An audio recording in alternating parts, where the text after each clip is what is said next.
Okay, once you have all those unscrewed, you just gotta give it a good tug. So,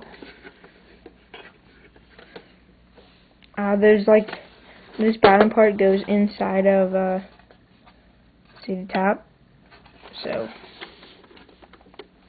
I'll put this down for a sec.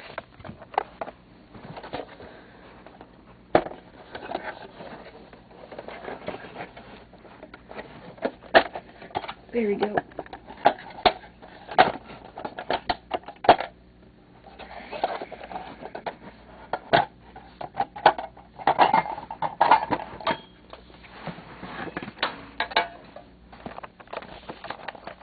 Okay, now this is what it looks like.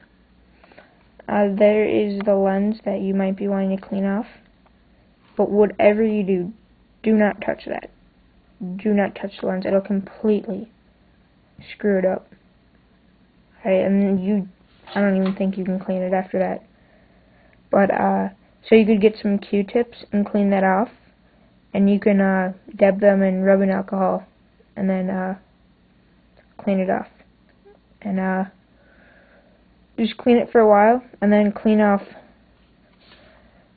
these railing things too. Because they'll get dirty and stuff. And just get a whole bunch of Q-tips and just clean out everything.